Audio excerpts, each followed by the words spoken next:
Esse cara é um gigante imponente. Comparado a ele, todos os outros parecem anões patéticos. E ele não é só grande, é absurdamente forte. Quando ele encontra um ogro massivo que nem balas conseguem penetrar, ele choca todos ao aniquilá-lo casualmente com apenas alguns golpes. Ele nem sequer sua. Então, quando ele acaba no meio de um lago cheio de jacarés, em vez de virar a refeição deles, ele os extermina sozinho porque sua pele é mais forte que aço. Ele arrasta os corpos para a margem e assa os jacarés inteiros. Então ele os come ali mesmo, arrancando um pedaço enorme atrás do outro. Todos ao seu redor estão em choque e não conseguem evitar se perguntar quem ele realmente é. A questão é que sangue bárbaro corre em suas veias. E eis como ele acabou entre os humanos muitos anos atrás. Na Terra dos Bárbaros, o guerreiro mais forte luta contra um grupo de tribos hostis. Esses bárbaros são guerreiros natos, criados como combatentes letais que morrem felizes em batalha por honra. O guerreiro chama sua esposa para ativar um feitiço enquanto ganha tempo para ela. Observando a distância, Aiden considera seu pai o guerreiro mais corajoso de todos. Embora seu pai tenha sido traído por sua própria tribo, ele continua lutando para proteger sua família e sua dignidade. Enquanto o homem luta sem medo, sua mãe faz o possível para completar o encantamento. Ela finalmente consegue ativar a magia, fazendo surgir um forte feixe de luz. Ela empurra Aiden em direção à luz, querendo que ele vá para qualquer lugar na Terra das Estrelas, porque qualquer lugar é melhor do que aquele campo de batalha sangrento. Com lágrimas nos olhos, ela se despede do filho. Embora Aiden sinta medo, seu pai o lembra de se tornar forte, pois essa é a única maneira de ele conseguir proteger o que é seu. Nosso protagonista chora desesperadamente, mas ainda assim decide seguir esse conselho. Mesmo encarando a morte, seu pai não sente nem arrependimento nem medo. Carregando apenas o orgulho de um verdadeiro bárbaro, a cena muda para uma cidade moderna. Lá, um grupo de valentões se junta em volta de um garoto que parece bastante rico. Eles exigem que ele entregue todas as suas posses. Aquele estudante com aparência de rico é na verdade Gente Kim, um veterano da GNL High School. Ele pede que parem antes que as coisas fiquem sérias, mas o líder dos valentões zomba do aviso. Te tenta dizer que seu amigo está a caminho. O líder sarcasticamente descarta esse amigo, perguntando se ele é o Hulk ou algum tipo de monstro. Antes que o valentão possa bater em Gente, alguém quebra a parede ao lado dele e desfere um golpe poderoso no líder. Os valentões ficam atordoados com a visão da alvenaria se desfazendo. De repente, nosso garoto emerge da parede quebrada. O nome desse cara agora é Chiodu Kang e ele também é veterano da GNL High School. Os valentões em pânico exigem saber sua identidade. Chiodu revela que é amigo de Gente, embora internamente ele seja o único que sabe que na verdade é um bárbaro. Depois de cuidar dos valentões, nosso herói e seu amigo saem da área. Gente menciona como foi impressionante vê-lo destruir uma parede com o punho nu, até duvidando se Chiodu é humano. Nosso protagonista hesita e insiste que é de fato um humano. Internamente, ele reflete que já faz uma década que chegou à Terra. Gente ainda parece suspeito, o que faz Chiodu se perguntar se ainda exala vibrações de bárbaro. Ignorando as declarações de seu amigo, ele decide ir para casa. Chegando lá, nosso garoto termina 3 tigelas de arroz. Mesmo assim, seu velho acha que ele está comendo muito pouco. Ao começar sua 6ª tigela, Chiodu explica que perdeu o apetite ultimamente. Ele expressa preocupação com seu avô, que não está comendo nada. O velho explica que não consegue mais digerir comida direito e se sente satisfeito só de ver o neto comer. Nosso herói se sente grato por esse idoso. Quando ele apareceu pela primeira vez na Terra, seu avô o acolheu sem esperar nada em troca. No presente, o velho revela que um tal diretor Park ligou para ele mais cedo. Ele pergunta se Chiodu disse ao diretor que quer se tornar boxeador. Nosso garoto instantaneamente esclarece que não quer ser atleta. Isso deixa o velho em choque, pois ele não entende o raciocínio. Pelo que o velho se lembra, Chiodu tem ganhado prêmios em todos os esportes. Pelo contrário, nosso protagonista internamente aponta que humanos e bárbaros são espécies totalmente diferentes. Ele acredita que participar de esportes humanos seria uma violação do fair play e do espírito esportivo. Embora não queira decepcionar seu avô, ele sabe que um bárbaro só pode ser verdadeiramente um guerreiro. Lembrando-se de seu último momento com seu pai, Chiodu decide não praticar esportes feitos para humanos porque ele deseja uma luta sangrenta contra alguém que corresponda à sua força real. O principal problema é que a Terra é simplesmente pacífica demais. Logo, porém, o velho vê notícias chocantes na TV. Em Cheongju,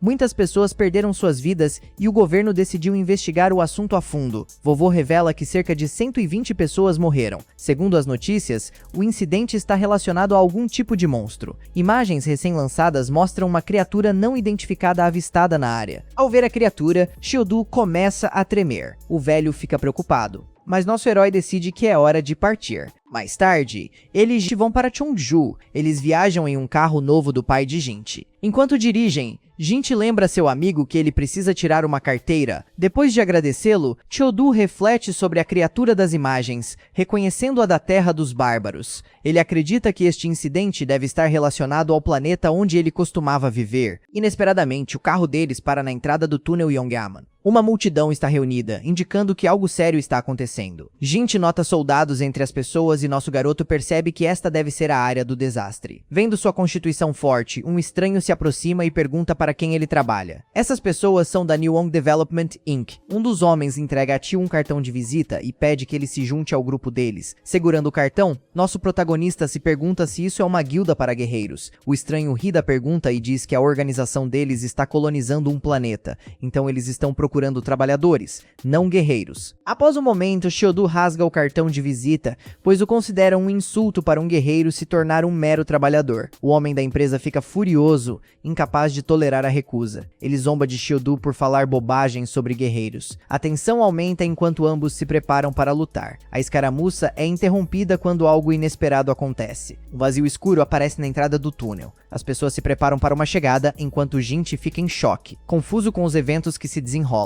De repente, uma janela do sistema aparece na frente de uma enorme esfera preta, notificando a todos sobre o início do exame do juízo final. Outra janela revela que o juízo final está chegando à Terra. Um terceiro painel explica que o planeta de refúgio Nova oferece salvação ao povo da Terra. O painel final instrui a fugir para Nova através do portal. Um enorme feixe de luz aparece no meio de uma floresta. Jin e Chiodu emergem dessa luz e se veem cercados por árvores. Jin grita em pânico, sem entender como foram teletransportados para o meio do nada. Ele culpa nosso protagonista por tê-lo feito acompanhá-lo e se preocupa com seu carro precioso. De repente, uma janela do sistema aparece, dizendo para eles obterem uma moeda de Goblin para ver a recompensa pela evolução de classe para noviço. Enquanto Jin luta para processar isso, nosso herói diz a ele para prestar atenção. De repente, eles são cercados por um grupo de Goblins. Jin congela em choque, não esperando que o sistema os force a matar essas criaturas. Antes que ele possa terminar de falar, nosso garoto avança a toda velocidade. Ele esperou por esse momento a vida inteira. Com um sorriso de canto, Chiodu decide testar sua força e desfere um golpe pesado em um Goblin. A criatura voa para trás, destruindo tudo em seu caminho. Finalmente, nosso herói sente uma enorme descarga de adrenalina que o deixa selvagem. Seus instintos bárbaros estão gritando. Ao eliminar os Goblins restantes com os punhos nus, Chiodu se sente animado por finalmente enfrentar o juízo final. Jin fica atordoado ao ver com que facilidade Chiodu derrota os Goblins. Assim que a última criatura cai, ela se dispersa digitalmente no ar para revelar uma moeda de ouro. O painel do sistema explica que esta é uma moeda de Goblin, a moeda básica usada em Nova, embora esta versão específica seja uma variante não transferível exclusiva do exame do juízo final. Assim que a moeda toca a palma do nosso herói, uma janela do sistema aparece. Ela indica que ele agora está qualificado para se tornar um cidadão de Nova e o aconselha a passar pelo portal para entrar no novo mundo. Por trás, Jin luta para entender as implicações. Nosso protagonista olha ao redor e aponta para um vazio escuro, identificando-o como o portal. Mais tarde, Jin parece estar em más condições, seu rosto e cabeça inchados da briga anterior. Segurando um pedaço de pau, ele grita com Chiodu, exigindo saber por que foi jogado em uma multidão de monstros. Nosso garoto lembra que, como as moedas são intransferíveis, Jin deve ganhá-las sozinho para progredir. Apesar da explicação, Jin continua protestando. No meio de sua discussão, um Goblin perdido avança em sua direção com a arma erguida. Jin entra em pânico, tendo assumido que todos estavam mortos. Bem a tempo, Chu intervém e joga o Goblin no chão. Ele lembra a seu amigo mais uma vez que a verdadeira força só vem da luta. No entanto, nosso herói assume a responsabilidade pela segurança de Jin, reconhecendo que seu amigo só está nessa situação por causa dele. O maltratado Jin agradece, observando que pelo menos ele terminou a missão. Em outro lugar, dois soldados usam binóculos para localizar sua mochila perdida. Os suprimentos foram roubados por Goblins e a dupla decide eliminar os ladrões imediatamente. Antes que possam agir, Chiodu encontra a bolsa primeiro. Ele garante os suprimentos úteis que garantirão sua sobrevivência. Vendo uma figura perto de seu equipamento, os soldados apontam suas armas para ele, confundindo os sobreviventes com monstros. Felizmente, eles percebem o erro antes de abrir fogo. Mais tarde, os quatro cozinham comida juntos. Os soldados se desculpam pela confusão, um gesto gesto que Tio ignora casualmente. Um soldado fica atordoado ao ver o par totalmente desarmado em uma zona tão perigosa. Gente explica que eles chegaram por acidente, sem saber a natureza daquele lugar. Ele pergunta curiosamente se os militares estão envolvidos e se as informações nas janelas do sistema são verdadeiras. Um soldado acena com a cabeça, revelando que o governo está se preparando para o fim da vida na Terra. Ele explica que Nova é um planeta atualmente preso em uma era da pedra pré-histórica, exigindo equipes para reconstruir a civilização do zero. Várias empresas e grupos já estão ativos, competindo nos bastidores para obter vantagem nesta nova era. Nosso protagonista pergunta se Nova é tão infestada de monstros quanto este campo de teste. O soldado esclarece que esta área é apenas um teste. Nova é o verdadeiro desafio. Ele enfatiza a importância de treinar aqui, pois o planeta real será muito mais difícil. Inesperadamente, o soldado decide dar a eles a mochila, fornecendo comida e armas suficientes para ambos. Enquanto Gente oferece seus sinceros agradecimentos, a notícia da dificuldade de Nova só serve para animar nosso herói. No meio da noite, Shiodu sai para caçar novamente, trazendo um confuso Gente junto. Gente não consegue entender a necessidade de mais combates,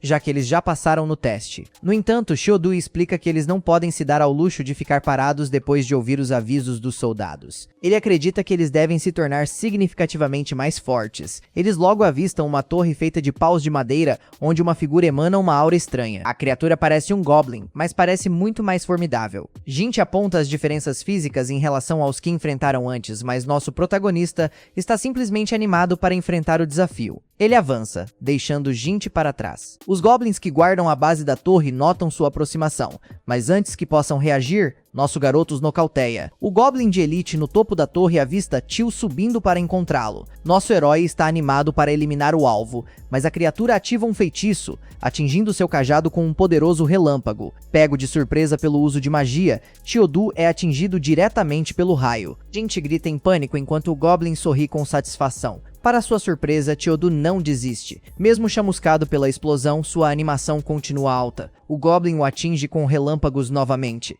Nosso protagonista não hesita. Mesmo enquanto a eletricidade permanece ao longo de sua espinha, ele suporta a dor. Ele revela que é mais do que apenas um bárbaro. Ele é o filho de uma grande feiticeira. Finalmente chegando ao topo, ele emite seu próprio relâmpago poderoso e grita que o que não o mata o torna mais forte. Num instante, toda a torre é destruída por seu poder. Shiodu cai no chão junto com os destroços. Deitado lá, totalmente queimado, ele sorri por ter enfrentado a morte, grato pela resistência à magia herdada de sua mãe. Junto com mais moedas, ele recebe uma esfera de ouro brilhante identificada pelo sistema como a esfera da magia. Este item não transferível aumenta permanentemente a habilidade mágica do usuário e requer 10 moedas para ser ativado. Nosso herói se pergunta se ele realmente ganhou os poderes de um feiticeiro. Enquanto a esfera se funde com ele, seus ferimentos cicatrizam instantaneamente. Ele sente uma onda de força que o deixa em choque. A gente se aproxima, maravilhado que seu amigo ainda esteja vivo após os raios. Ele começa a duvidar se Shiodu é sequer humano. O guerreiro apenas murmura seu próprio nome, fazendo Gente se preocupar, mas o silêncio é curto. Shiodu está de repente pronto para ainda mais caça. Ele planeja encontrar seu próximo local para rastrear mais goblins feiticeiros e suas esferas.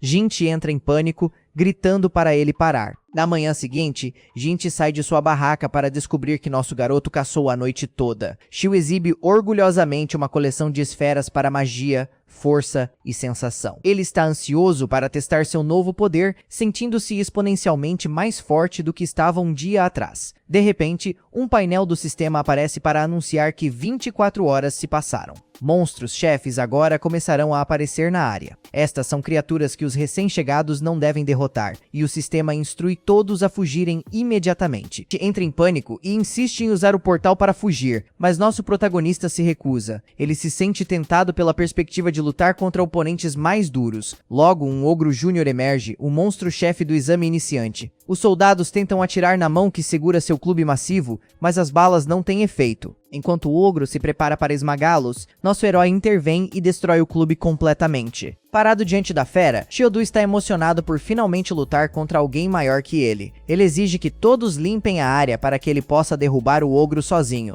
Com total determinação, Shiodu desfere um golpe poderoso no ogro. No entanto, para sua surpresa, a fera não sente nada. Nosso herói sente como se estivesse perfurando aço sólido em vez de pele. De repente, o chefe se liberta do aperto do jovem e o faz recuar com grande força. Gente, observando a luta desigual da margem, percebe que o ogro é muito mais forte que nosso garoto. Um dos dois soldados de antes acredita que já é impressionante que Shiodu tenha durado tanto, já que monstros-chefes geralmente não devem ser derrubados. Ele aponta que uma equipe precisa de um tanque para ter alguma chance contra tal inimigo. Deitado no chão, o protagonista nunca esperou que o ogro fosse tão poderoso a ponto de ele sofrer tantos danos com um único golpe. Ele admite que a criatura é mais forte que ele. Naquele momento, o chefe tenta desferir um golpe pesado em nosso herói, mas felizmente, ele desvia. Naquele instante, Tio decide não enfrentar o monstro de frente. De repente, o ogro começa a bater repetidamente, desviando de cada ataque. Nosso protagonista nota que os golpes são bastante simples e fáceis de prever. Portanto, ele imediatamente desliza e agarra o braço da criatura para usar sua própria força e peso contra ela. Com determinação, nosso garoto carrega a fera pelo braço e a joga com força no chão. Ele então imediatamente pula e desfere um soco bem na boca do monstro. O ogro jaz no chão com dentes quebrados e focinho sangrando. A batalha ainda não acabou, pois Kyodu continua desferindo socos loucos em seu oponente. Os soldados ficam atordoados ao vê-lo derrotar com sucesso o monstro-chefe com as próprias mãos. Shiodu se ergue, declarando com confiança que derrotou um monstro mais forte que ele. Agora ele espera encontrar mais monstros-chefes ou qualquer outro oponente forte. Assim que o ogro derrotado se dispersa digitalmente no ar, uma esfera negra se materializa. Nosso herói se pergunta sobre seu poder enquanto um novo painel do sistema aparece. Vendo a notificação, ele se sente um pouco surpreso. Mais tarde, em frente ao portal, os dois soldados agradecem a nosso herói por salvá-los, mas Shiodu minimiza dizendo que só queria lutar contra o ogro. Um soldado sugere que eles comprem o máximo possível no galpão antes de ir para a Nova. Ele explica que só podem levar itens para a Nova que sejam comprados no galpão. Surpreendentemente, há um goblin falante dentro da loja. Enquanto isso, os dois soldados vão embora, pois precisam se reportar. Gente age com ganância, querendo saber o que nosso garoto decidiu fazer com as moedas que ganharam. A decisão é fácil para o protagonista. Mais tarde, ambos gastam todas as suas moedas em troca de armas do galpão. Gente se sente animado para começar o jogo com este equipamento. De repente, uma janela do sistema os notifica de que eles cumpriram todos os requisitos para entrar em Nova e o portal aparece. Em relação à partida para outro planeta, Gente pergunta a nosso herói se ele está se sentindo nervoso. Shiodu sente o oposto, experimentando uma intensa empolgação com o que estão prestes a encontrar. Um enorme feixe de luz surge e logo ambos são transportados para Nova. Inesperadamente, Nova tem duas luas. Este planeta se parece com a Terra, mas parece um pouco diferente. Olhando para as luzes, Gente aponta que outros já se estabeleceram e sugere ir para lá. No entanto, nosso protagonista menciona que eles têm um problema. Gente não entende o que ele quer dizer até que o estômago de Shiodu ronca. Nosso herói está com muita fome e Gente fica tenso porque sabe que seu amigo se transforma em uma fera quando está faminto. O problema continua sendo que levará pelo menos meio-dia para chegar ao acampamento. Do nada, uma bela dama aparece atrás deles e pergunta se precisam de ajuda. Atordoado com sua beleza, Gente pergunta se podem encontrar comida nas proximidades,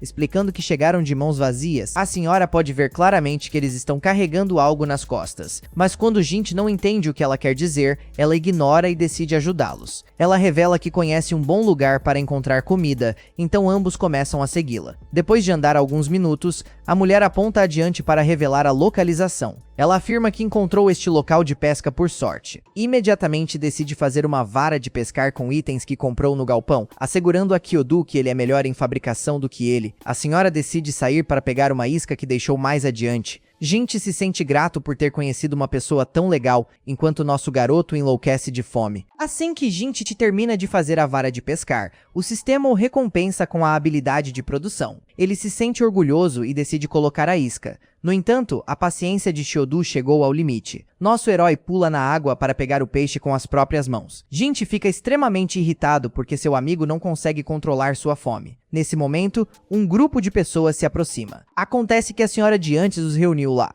Gente acredita que esses caras são amigos dela, mas a senhora zomba da suposição. Ela afirma que em Nova, andar por aí assim é pedir para ser roubado por pessoas como elas. Dois homens agarram Gente, que finalmente percebe que ela os enganou. A senhora simplesmente chama isso de sobrevivência do mais forte e pede diretamente que ele entregue todo o equipamento deles. Gente a avisa que ela se arrependerá se o machucarem. Um dos homens imediatamente dá um tapa em seu rosto e se pergunta para onde o outro cara foi. Alguém mais no grupo ri, pensando que nosso herói fugiu quando os viu chegando. Naquele momento, nosso garoto emerge da água junto com dois jacarés aterrorizantes. Ele está ocupado com os répteis enquanto todos os outros se viram para vê-lo sendo devorado. Shiodu reflete que a habilidade que recebeu é incrível. Quando obteve a esfera negra, o sistema revelou que ele poderia adquirir uma das habilidades especiais do ogro. Agora, no presente, ele não sofreu um único arranhão, mesmo com jacarés mastigando-o. Nosso protagonista obteve a pele do ogro, que é mais dura que aço. Depois de derrotar os jacarés, ele sai da água. Surpreendentemente, ao ver o grupo de bandidos, nosso garoto só está preocupado que a comida que pegou seja suficiente apenas para 2 pessoas. Gente imediatamente grita que essas pessoas os enganaram. Ainda assim, nosso herói só está pensando em comer o jacaré e pergunta se há algum problema. Seu amigo grita e acena com a cabeça,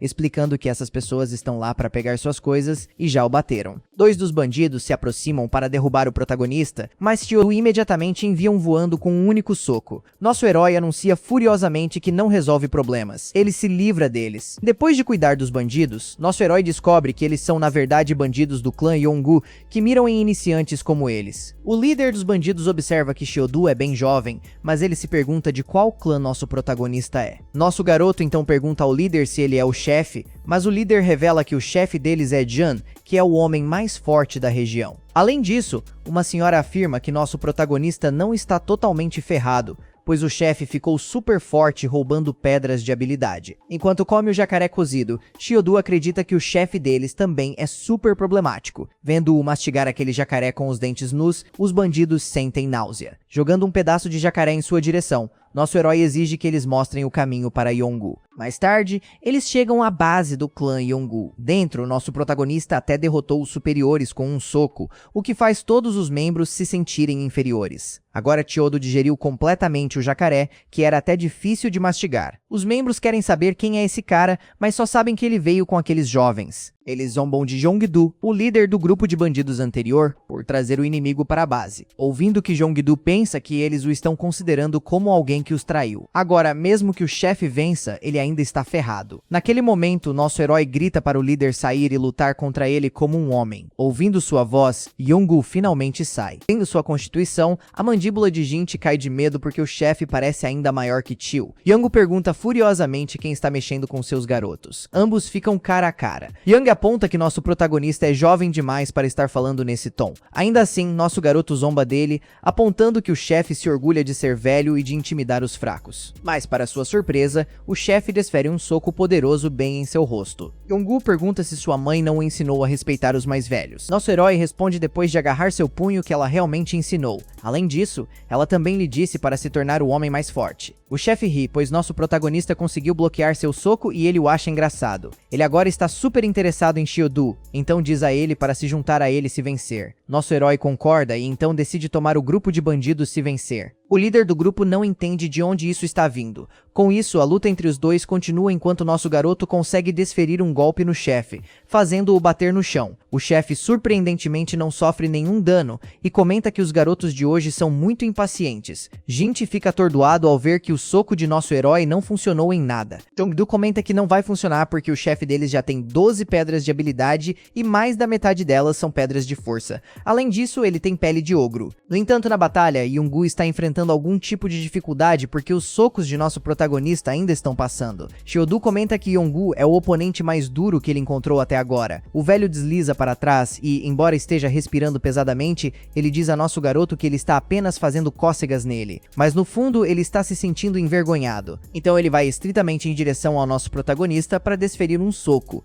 que é então interceptado por outro soco. Surpreendentemente, o velho sente uma dor aguda enquanto suas unhas e dedos quebram. Uma notificação do sistema aparece informando que a pele de ogro foi ativada após ser atingida. Portanto, a pele de nosso herói agora se tornou mais dura que aço. Em seguida, ele agarra o pescoço do velho e o aconselha a ficar parado ou ele cortará sua própria língua. Quando seu povo decide interferir na luta, Jong-do intervém com seu grupo, pois decide não deixar ninguém interferir na luta deles. Uma das pessoas fica furiosa, pois acredita que Jong-do está traindo seu próprio clã. Mas Jong-do afirma que sua lealdade está com o mais forte. Embora no fundo ele saiba que isso é o melhor, pois aquelas pessoas já o consideram um traidor. Pouco depois, Yong-gu é enviado voando por nosso protagonista. Todos ficam atordoados ao vê-lo derrotado tão severamente. Yong-gu bate no chão com força e seu povo fica preocupado. Deitado no chão tremendo, ele não quer que Chiyodu venha e o finalize. Nosso herói ainda joga um soco nele, mas para o soco bem na frente de seu rosto. Nosso garoto comenta que pensou que tinha encontrado alguém difícil para variar, mas agora acredita que é patético um chefe implorar pela vida. Mais tarde, o grupo de nosso herói pega tudo o que pertence ao clã Yong-gu.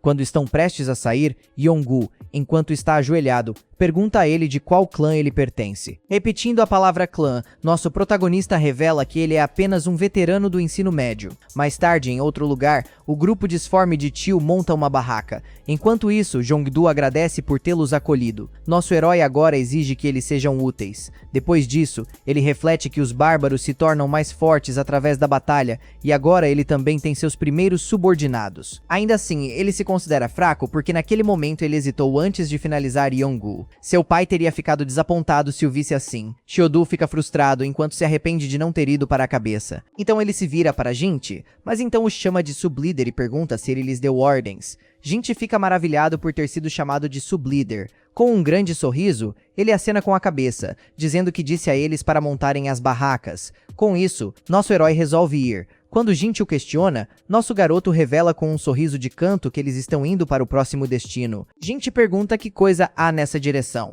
Com o rosto confiante, nosso protagonista revela que seus instintos estão dizendo a ele que eles se tornarão mais fortes quando forem para lá. Adiante, há uma enorme pirâmide que está emitindo energia negativa e Chiyodu quer ir para lá. De acordo com o sistema, essa é na verdade a pirâmide sagrada. Na manhã seguinte, os novos membros se alinham em frente a Chiyodu. Ele os elogia por montarem as barracas antes de explicar seu plano para atravessar o rio. Ele ordena que o grupo fique para trás para guardar o acampamento. Internamente, Jong-do reflete que Chiyodu está tentando conquistar um novo território que ninguém mais ousou se aproximar. Quando Jong-do pergunta quando eles voltarão, nosso protagonista admite que não selecionou um horário específico, embora planeje voltar quando for hora de retornar à Terra. Jong-do menciona que o próximo portal abre daqui a 4 dias. O portal opera em um ciclo de 5 dias, e como abriu ontem, restam 4 dias. Um dia na Terra equivale a 5 dias em Nova. Jinchi suspira aliviado ao saber que o portal abre regularmente, pois ele temia que ficassem presos neste planeta para sempre. Consequentemente, nosso herói decide retornar dentro de 3 dias. Ele também pretende trazer seu pai com ele, pois não pode deixar o velho sozinho em uma terra que está se aproximando do fim. Achando a informação útil,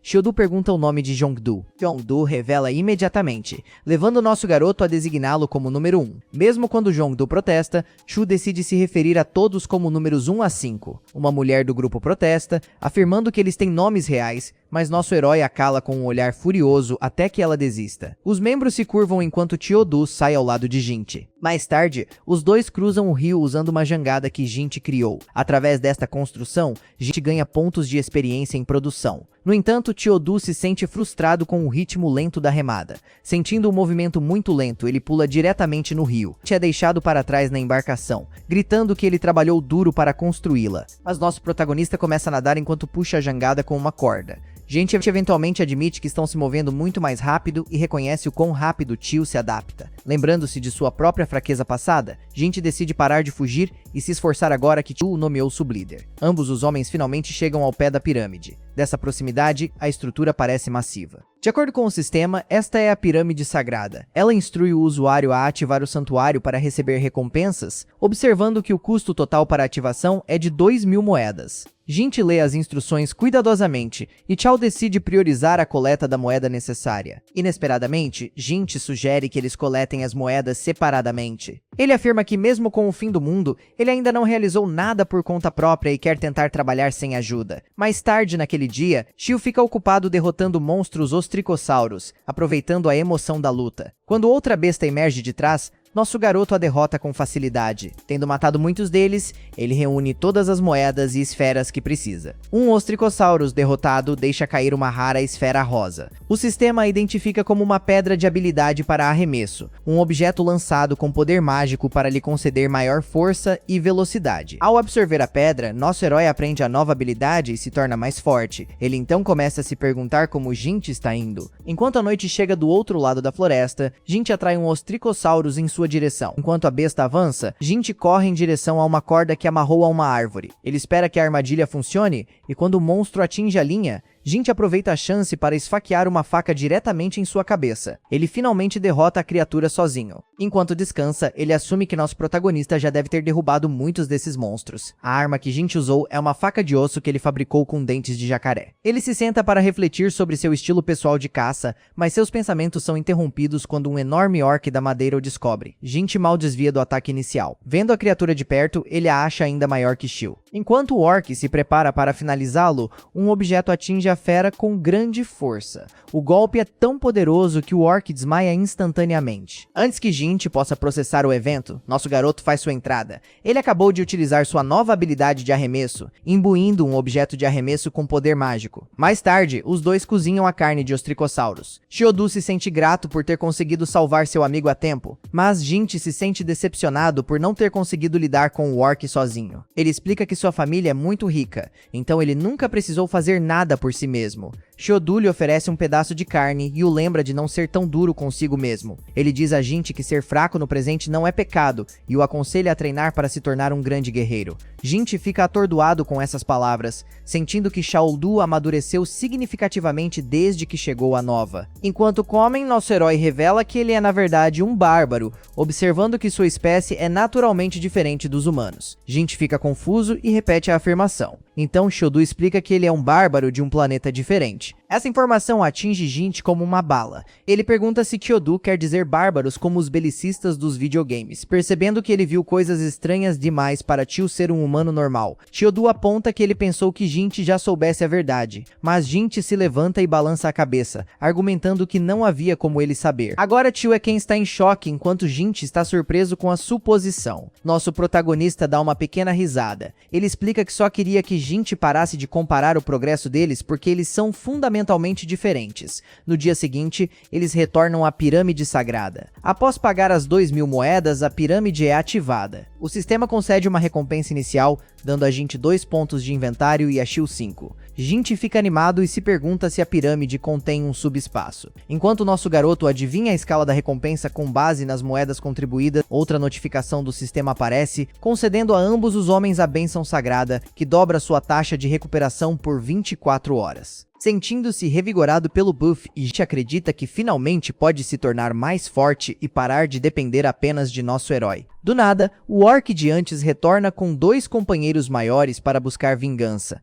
Jin-Ti instintivamente se esconde atrás de Shiodu, mas o bárbaro quer que ele fique e lute, já que as recompensas o tornaram mais forte. Nosso herói dá um passo à frente, declarando que Jin-Ti não tem razão para ter medo. Com um bárbaro ao seu lado, Shiodu avança instantaneamente, planejando interceptar gente do outro lado. Jin-Ti entra em pânico, tendo assumido que eles lutariam contra a horda juntos. Sem hesitação, nosso herói enfia sua lança em um orc, erguendo a criatura bem alto no ar, antes de jogá-la com força contra o chão. Naquele momento, outro orc aparece diretamente atrás de nosso garoto, pronto para desferir um golpe letal. Felizmente, Jin-Ti intervém bem a tempo, atacando o monstro e atraindo sua agressividade. Agora envolvido em uma luta solo, Jin-Ti luta enquanto o orc ataca de múltiplas direções. Ele sente como se estivesse morrendo, seu corpo começando a sangrar com a investida. Logo, no entanto, sua forma começa a brilhar enquanto ele recebe uma bênção sagrada, dobrando sua taxa de recuperação pelas próximas 24 horas. Satisfeito com essa nova resiliência, ele começa a desviar com determinação renovada, motivado pelo desejo de se tornar forte o suficiente para se firmar como um verdadeiro amigo de um bárbaro. Apesar de sua determinação,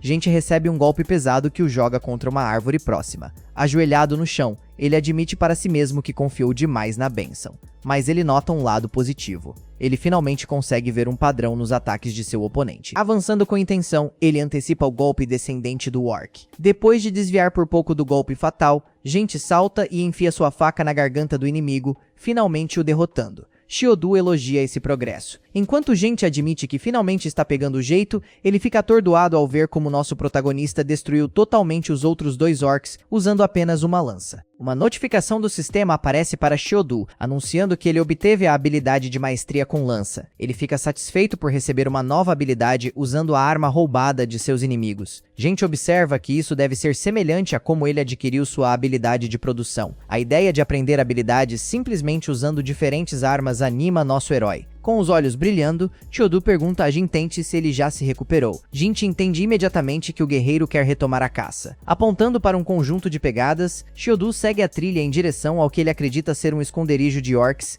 esperando encontrar armas que não sejam lanças. Logo, o par encontra a vila dos orcs e se esconde atrás dos arbustos. Nas proximidades, 2 batedores sussurram um para o outro, discutindo como seu exército já teria assumido o controle da área se não fossem esses monstros. Um batedor se sente orgulhoso de ser o primeiro a encontrar o esconderijo, enquanto o outro sugere que se apressem para relatar suas descobertas. Inesperadamente, uma mão os alcança, fazendo ambos os batedores gritarem. É na verdade Xiodú aparecendo atrás deles, lembrando-os de manter a boca fechada. Ele comenta sobre seus disfarces, observando que eram tão eficazes que ele quase não os reconheceu. Eles riem enquanto apontam para o território inimigo. Esses homens são na verdade subordinados de nosso protagonista. O líder do grupo, número 1, informa que se forem pegos, querem voltar vivos. Ele aconselha nosso garoto a sair. Mesmo que o bárbaro seja poderoso, o Sr. Orc torna este lugar perigoso demais. O número 1 acredita que o exército é necessário para lidar com tal ameaça, mas Xiodú só está preocupado com a arma brilhante que o senhor está segurando. Ele se levanta imediatamente,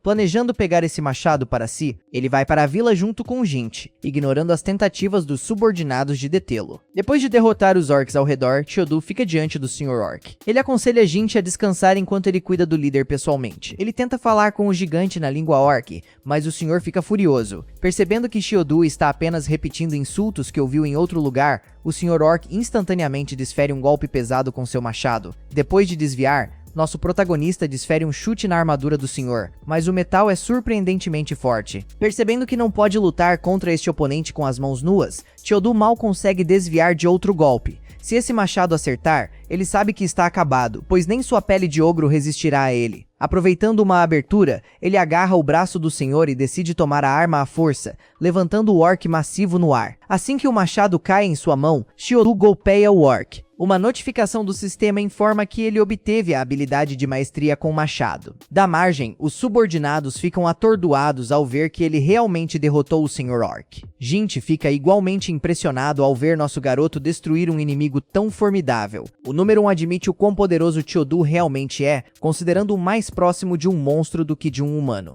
Enquanto Xiodú se ergue sobre seu inimigo caído, os subordinados se preocupam que uma força da natureza como ele não possa ser permitida a vagar livremente. Independentemente de seus medos, nosso herói adquiriu com sucesso o grande machado do Sr. Orc. Na base militar, a Coronel Miran Jang recebe um relatório detalhando como Xiodú derrotou sozinho o chefe Ogro Júnior durante seu teste antes de eliminar completamente o clã Yongu e os orcs da Madeira em Nova. A Coronel questiona por que tal talento não foi observado até agora. O repórter informa que provavelmente é devido à sua idade, pois ele ainda não tem idade suficiente para ser alistado. Ao descobrir que o garoto é apenas um veterano do ensino médio, ela fecha o arquivo e imediatamente ordena que um aviso de alistamento seja enviado para que possam recrutar nosso protagonista sem demora. O soldado à sua frente sugere que pode não ser tão simples, pois o garoto não parece ser alguém que aceita ordens facilmente. A Coronel Jang acredita que eles devem manter indivíduos como ele sob controle. De repente, o oficial de mandado o chega à porta. A Coronel sorri, já tendo querido vê-lo. Ouvindo o nome do oficial,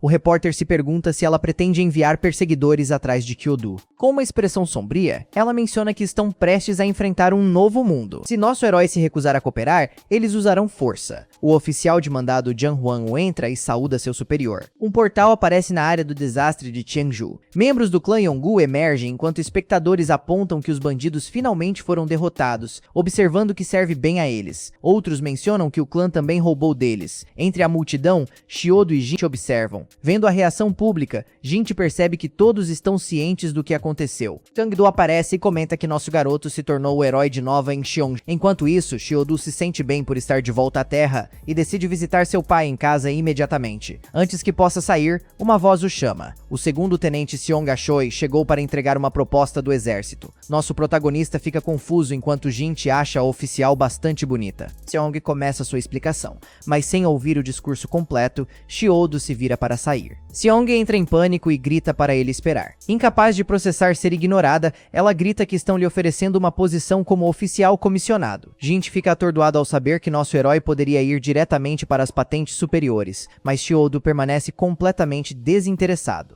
Seong fica furiosa, mas seu subordinado a lembra que pessoas como ele são difíceis de lidar. O subordinado então se dirige a Chiodo como um poser rude do ensino médio e desfere um chute nele. Este homem é na verdade o oficial Oh, que pergunta se nosso garoto está pronto para conversar agora. Antes que Chu possa se reposicionar, o desfere uma série de chutes rápidos. Sentindo o poder por trás dos golpes, Chiodo admite que o homem é incrivelmente forte e rápido. O oficial o zomba dele, chamando-o de novato em comparação com os lutadores de Neo Soul. O termo é novo para Chiodo. O continua seu discurso, dizendo ao garoto para aceitar seu dever de servir e alegando que merece orientá-lo assim que ele se juntar. Chiodo percebe que os verdadeiros powerhouses estão localizados em Nova. Ele acredita que um oponente como este soldado teria sido impossível de vencer se ele não tivesse se tornado mais forte. Quando o pergunta por uma decisão, nosso protagonista ri, observando que o oficial parece um grande nome de Nova. Chiodo entra em seu modo de luta, decidindo dar o seu melhor para vencer porque não tem intenção de se alistar. O oficial o acha ameaça fofa até que nosso herói ataque de um ângulo diferente, perguntando se ele acha esse movimento fofo também.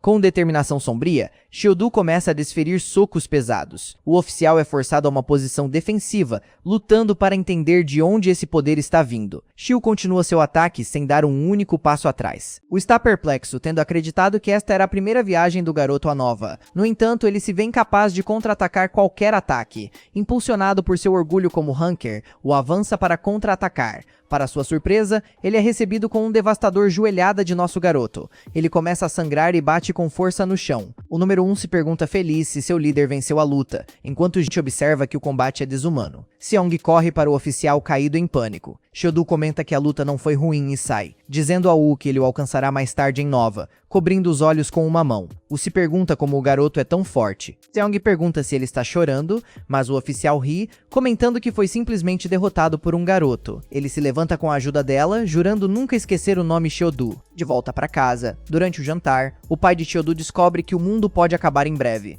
Nosso protagonista o acalma, afirmando que está lá para protegê-lo. Apontando para um machado orc, o idoso diz que não teria acreditado nas histórias se seu filho não tivesse trazido tal objeto para casa. É possível trazer itens de Nova para a Terra, embora não o contrário. Chiodo pede a seu pai que venha para Nova com ele, mas o velho recusa. Ele está feliz em ver seu filho encontrando seu próprio caminho e insiste que seu único dever é continuar cultivando até o fim. Chiodo sugere que ele também pode cultivar em Nova. Enquanto bebe, seu avô suspira, dizendo que não tem muitos dias restantes e não pode se ajustar a um novo lugar. Internamente, nosso herói admite que o velho está certo. O planeta é perigoso demais e passar no exame do juízo final seria impossível para ele. Ele decide que levará seu pai quando se tornar ainda mais forte. Ele diz ao velho para esperar o momento certo. De repente, a campainha toca. O velho se pergunta se eles têm um convidado, enquanto o tio simplesmente comenta que o visitante é rápido. Mais tarde, nosso protagonista se senta com gente para pesquisar Nova. O governo censurou a maioria das informações, rotulando-as como um desastre nacional. Chiodo aponta que eles estão controlando a mídia para reduzir a confusão pública,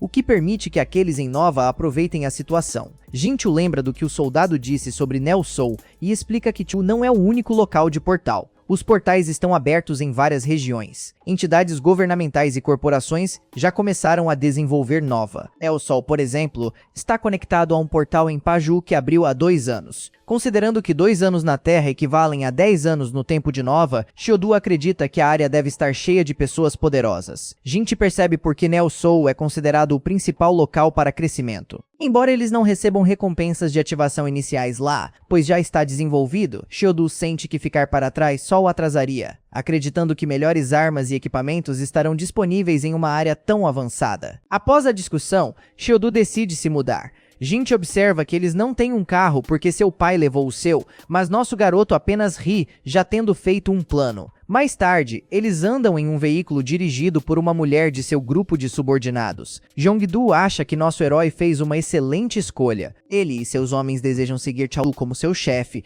embora ainda tenham negócios a resolver com os restos do clã Yongu. Xiudu reconhece isso e os instrui a alcançá-lo quando terminarem seus negócios. O motorista se pergunta se eles estarão seguros em um lugar sob forte influência militar. Xiudu já decidiu remover qualquer coisa que atrapalhe seu caminho. Logo, o carro chega perto de Nelsol. Ambos, nosso protagonista e Gente, estão sob o portal massivo. Gente se pergunta como é do outro lado, mas Xiudu não se importa com a paisagem, desde que possa se tornar mais forte. Gente fica maravilhado com a paisagem de Nelsol. Tendo existido por apenas uma década, a cidade supera suas expectativas, parecendo para ele tão desenvolvida quanto o auge da dinastia Joseon. Xiudu acha o progresso impressionante também. Sua observação é interrompida quando uma mulher de meia-idade grita por socorro, apontando para um ladrão causando caos nas proximidades. Enquanto o criminoso corre em direção ao nosso protagonista, ele exige que o caminho seja liberado. Para a surpresa do ladrão, nosso herói o agarra pelo rosto e o joga no chão. Xiudu sente uma onda de animação com a perspectiva de enfrentar novos oponentes nesta cidade. Mais tarde, ele e Ji desfrutam de uma refeição fornecida pela mesma mulher, que oferece o presente em gratidão pela recuperação de suas economias mensais. Enquanto Gente come, ele comenta sobre os benefícios da civilização, lembrando dos dias em que teve que sobreviver de carne de jacaré. Enquanto isso, nosso garoto já limpou uma dúzia de tigelas. O trabalhador diz a eles para comerem à vontade, pois a refeição é por conta da casa. Enquanto aprecia a comida, nosso herói insiste que o feito foi uma questão simples e incentiva a senhora a procurá-lo se ela enfrentar problemas novamente. Ele então volta à sua refeição com energia frenética. A mulher sente uma sensação de alívio, mas menciona que a vila é assolada por saqueadores, apesar da presença de soldados. Quando Gente pergunta se tais incidentes são comuns, ela acena com a cabeça, explicando que a situação piorou à medida que a população de Nelsol aumentou. Com uma escassez de monstros para caçar, os fortes começaram a caçar os fracos. Esta notícia só deixa Xiudu mais ansioso para transformar esses vilões em sua própria presa. A senhora os aconselha a adquirir a habilidade de descoberta antes de entrar em mais lutas. Quando nosso protagonista pergunta sobre a habilidade, ela percebe que eles são recém-chegados. Ela explica que a descoberta é essencial nesta região e pode ser obtida caçando corujas águia nos campos locais. Essa habilidade permite que uma pessoa verifique os atributos de outros. Gente fica animado, observando que eles finalmente poderiam verificar suas próprias estatísticas. Nosso herói se levanta instantaneamente, pronto para caçar as corujas. Notando que eles estão desarmados, a mulher sugere que se equipem primeiro. A dupla eventualmente sai da loja de couro usando armaduras recém-adquiridas, embora ainda não tenham armas adequadas. Seguindo a recomendação da senhora, eles chegam à oficina Yongu,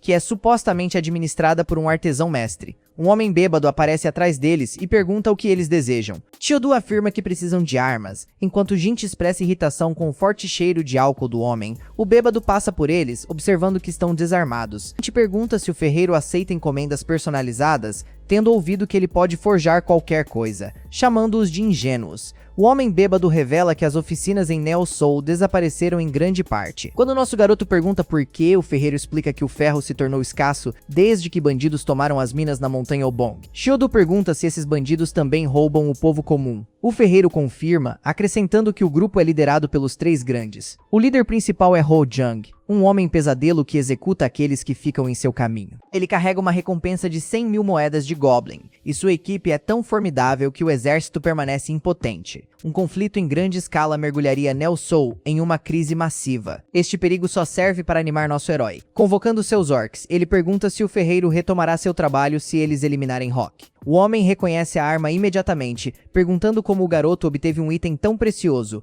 mas Xiudu exige uma resposta direta. O ferreiro concorda, prometendo que, se a oficina reabrir, ele forjará qualquer arma que desejarem. Nosso protagonista instrui o homem a ficar sóbrio enquanto isso, jurando destruir os bandidos da montanha Obong. O par começa sua jornada em direção aos picos. Enquanto caminham, Jin pergunta por que outra arma é necessária quando o machado é tão poderoso. Xiudu explica que oponentes diferentes exigem estilos de combate diferentes, tornando a preparação uma necessidade. Jin entende, mas se preocupa com o alto volume de lutadores na área. Ele teme que nem cheguem perto de uma coruja e reclama que as coisas eram mais fáceis no portal de Tianju. Nosso herói rapidamente elabora um plano. Usando sua habilidade de arremesso, ele lança uma pequena pedra que atinge uma coruja diretamente, nocauteando-a instantaneamente. No entanto, ele revela que na verdade estava mirando em um alvo diferente que havia sentido. Da coruja caída, nosso garoto ganha a habilidade de descoberta, permitindo-lhe analisar habilidades. Ele examina sua própria janela de status, observando seus traços e habilidades. Ele está surpreso ao descobrir que possui a bênção da fada,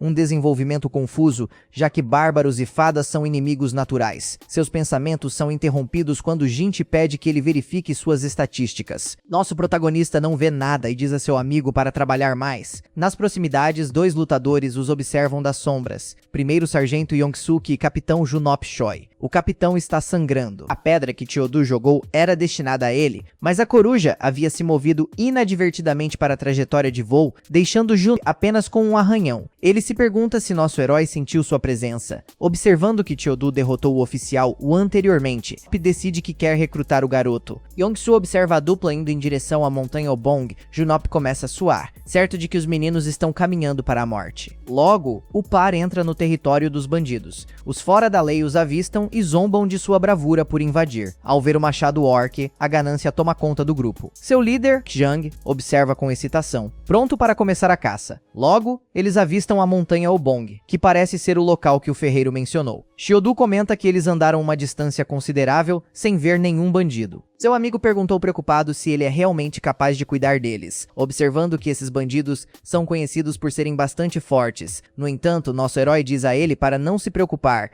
pois ele não vai perder para idiotas, acrescentando que quer testar seu machado. De repente, ele nota algo. Com reflexos rápidos, ele corta flechas que se aproximam. Nosso protagonista detecta a presença de vários inimigos na floresta. Vendo-os recuar e notando uma névoa espessa, Xiudu percebe que é uma armadilha e grita para Jin se proteger atrás dele. Enquanto Jin se esconde, nosso garoto ativa a habilidade Pele de Ogro, usando sua pele grossa para proteger seu amigo de centenas de flechas. Percebendo que a situação está se tornando mais complexa, ele ordena que seu amigo recue imediatamente. Ele explica que não será fácil se livrar de seus perseguidores ou escapar desta floresta, e quanto mais tempo eles virarem as costas para fugir, mais perigo enfrentarão. Jin nota que um corte de uma flecha que roçou Xiudu mais cedo está começando a ficar verde, indicando que a arma estava envenenada. Nosso herói simplesmente sorri e admite que baixou a guarda por um momento, pois nem a pele de ogro pode bloquear o veneno de flecha. Gente furiosamente o chama de idiota e pergunta como ele pode rir em tal situação. Nosso garoto insiste que Jin não será capaz de lidar com esta luta e diz a ele para sair. Quando Jin pergunta se ele ficará bem, nosso protagonista diz a ele para não subestimá-lo, lembrando a seu amigo que ele é um bárbaro. Enquanto Jin foge para buscar ajuda, Xiudu vai para a batalha contra os bandidos da floresta com animação. Após várias escaramuças, a noite cai enquanto nosso herói continua derrotando seus inimigos. No entanto, o veneno está se espalhando, causando-lhe preocupação, pois seu corpo se torna cada vez mais sem resposta. No entanto, com a determinação e força de vontade de um bárbaro, ele continua eliminando os bandidos, deixando-os incrédulos de que ele ainda está de pé, apesar de sua condição. Suportando a dor, Xiudu decide que é melhor não deixar a luta se arrastar mais. Ele abre um caminho através das fileiras e escapa imediatamente. Ele logo chega ao pé da montanha e acredita que pode escapar, mas para abruptamente ao se encontrar à beira de um poço enorme. Parado diante do precipício, nosso garoto é pego de surpresa pelo líder dos bandidos, Ho Jang, que comenta o problema que o guerreiro causou. Completamente envenenado e ofegante, nosso protagonista percebe que foi levado aqui deliberadamente. Com divertimento, Royal comenta que Xiudu é uma pessoa interessante para caçar. Nosso herói pergunta se ele realmente considera isso caça, levando Ho a zombar dele. O líder aponta que é impressionante que ele ainda possa se mover enquanto infectado, então declara que ele será reduzido a nada ao cair no poço profundo. A visão de Xiudu começa a ficar turva e seu foco está severamente prejudicado. Ele reflete que se fosse um guerreiro honrado, certamente arriscaria sua vida, mas lembra que é um bárbaro.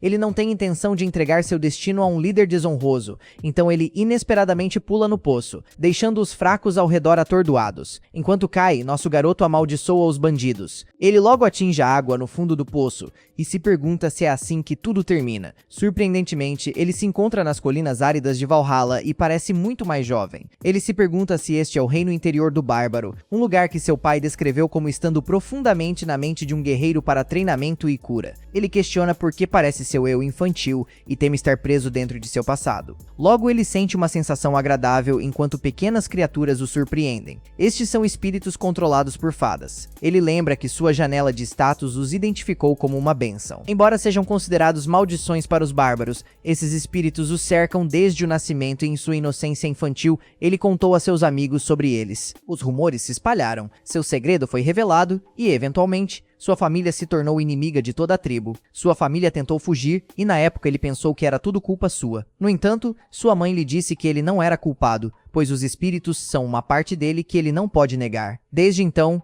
ele sempre virou as costas para essas criaturas e seu verdadeiro eu. Lágrimas caem enquanto nosso protagonista percebe que sua alma ainda está presa no passado por causa do que aconteceu. Enxugando os olhos, Shiodu decide sobreviver a qualquer custo, honrando o sacrifício que sua família fez por sua vida. Sentado ali, nosso garoto se pergunta se ele pode curar seus ferimentos neste reino. Ele começa a controlar tudo da cabeça aos pés, governando sua mente e abraçando a dor. Finalmente, ele expele o veneno de seu corpo na água. Ele começa a reagir, recupera o movimento e se sente melhor do que antes, como se um fardo tivesse sido tirado de seus ombros. O sistema mostra várias notificações para resistência a veneno e confirma que ele adquiriu a habilidade. Depois de sair da água, nosso herói confirma que este era de fato o poder do reino interior. Tendo sobrevivido à morte, ele agora está um passo mais perto de se tornar um verdadeiro guerreiro bárbaro. Sentindo uma onda de animação, Jolu agora se pergunta como escapar do poço. Logo, ele sente uma brisa vindo de um lado e decide seguir o caminho. Depois de deslocar uma grande pedra, ele descobre uma entrada escondida equipada com escadas. Ele desce para encontrar uma masmorra secreta rastejando com centenas de Enlis. Uma notificação do sistema informa que ele deve limpar a masmorra, incluindo o chefe nulo, para receber uma recompensa misteriosa pela primeira conclusão. Vendo isso como uma oportunidade de ouro, nosso herói se prepara para enfrentar a horda com confiança. Enquanto isso, gente corre desesperadamente pela floresta com bandidos no seu encalço. Um perseguidor encontra uma abertura e o pega por trás, erguendo uma lâmina para tirar a vida de Jin. Antes que o bandido possa golpear, uma flecha o perfura, matando-o instantaneamente. Seus salvadores são o Sargento Yong e o Capitão Choi. Jin rapidamente se levanta, mas antes mesmo que possam se apresentar, mais bandidos cercam o trio. Yong e Choi se preparam para o combate enquanto o inimigo avança. O Capitão Choi ordena que suas unidades entrem em ação e a batalha começa a sério. De volta com o guerreiro já derrotou um número significativo de Ennis. No entanto, ele percebe que parece não haver fim para as feras. Mesmo depois de matar 100 deles, eles continuam aparecendo. Ele acha esse ciclo infinito estranho até avistar uma criatura diferente à espreita nas sombras, o chefe nulo. Abrindo caminho através do bando, nosso protagonista finalmente alcança o líder. Ele se lembra de que o objetivo principal é eliminar o chefe para acabar com o ataque. Vendo-o se aproximar, o chefe lança magia de fogo em Shiodu. Nosso garoto imediatamente ativa a pele de ogro para se proteger das chamas e cria uma abertura para um contra-ataque. Ele lança sua arma usando a habilidade de arremesso. Embora o chefe nulo consiga se defender com seu cajado, nosso protagonista usa a distração para pular bem alto no ar. O chefe não percebe que o guerreiro já está acima dele até que seja tarde demais. Shiodu desfere um golpe esmagador que joga o monstro no chão. Após derrotar seu inimigo, nosso protagonista recupera seu machado junto com o cajado do chefe. Seguindo a tradição bárbara, ele reivindica a cabeça do líder derrotado para limpar oficialmente a masmorra. As janelas do sistema começam a chover notificações sobre ele. Como recompensa, ele ganha um emblema de chefe, que concede o poder de criar uma tribo e reivindicar território em áreas principais. Ele também recebe o grande cajado do guardião por ser o primeiro a completar o desafio. Além disso, Shiodu recebe um bônus à ativação do mapa mundial. Enquanto ele se pergunta o que isso implica, uma energia estranha se manifesta em seu braço, formando um emblema permanente. Através disso, ele agora pode acessar um mapa, embora ele mostre apenas locais que ele já visitou, como Neo Soul e Montanha Obong. O resto do mundo permanece escuro, mas como sempre, nosso herói fica incrivelmente animado com a perspectiva de explorar o desconhecido. De repente, uma notificação vermelha pisca um aviso sobre o fechamento da masmorra, instruindo nosso garoto a sair antes que a área seja inundada. A água começa a entrar na câmara, levando Shiodu a rapidamente coletar as moedas e pedras de habilidade caídas antes de escapar. Algum tempo depois, ele emerge da água de volta no poço, pensando em como subir as paredes lisas e escorregadias. Enquanto procura uma pegada, ele ouve uma voz familiar lá de cima. É Gente. Nosso herói acena e grita para chamar sua atenção. Um Gente choroso está aliviado por encontrá-lo vivo e baixa uma corda. Nosso protagonista sente uma sensação de calor ao ver seu amigo cumprir a promessa. Quando ele sobe, Gente pergunta se ele está bem. Shiodu ri, confirmando que está bem antes de mostrar sua nova tatuagem. Nas proximidades, o capitão e o sargento se preocupam com o próximo movimento agora que foram expostos. O capitão decide que eles devem seguir Shiodu, pois suas ordens são protegê-lo e observá-lo. Mas ele insiste em esconder suas identidades militares, já que o guerreiro é conhecido por não gostar de soldados. Gente apresenta o par como as pessoas que o salvaram, levando o nosso protagonista a concluir que são boas pessoas. Os soldados se apresentam e mentem, alegando que são apenas amigos da faculdade. Nosso garoto imediatamente usa suas habilidades para analisá-los, observando que eles parecem bastante fortes. Os soldados suam,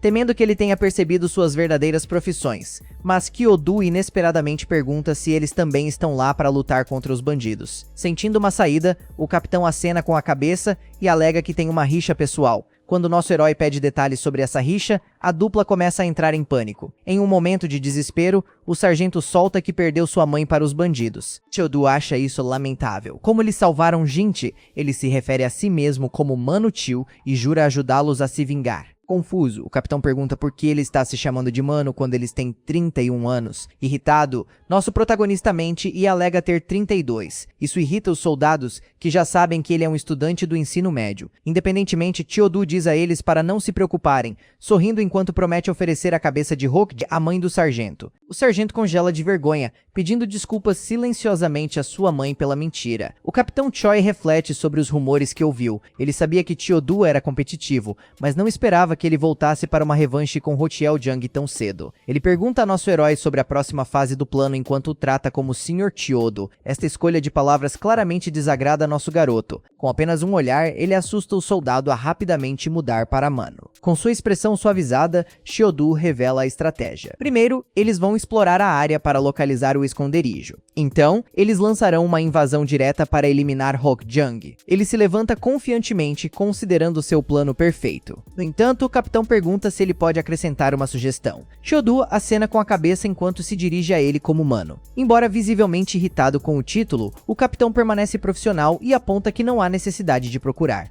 pois a base inimiga está situada no topo da montanha. Surpreso, nosso herói questiona como ele sabe disso. O capitão simplesmente sorri, alegando que fez algumas pesquisas por causa de sua vingança. Aceitando isso, nosso protagonista decide ir diretamente para o cume,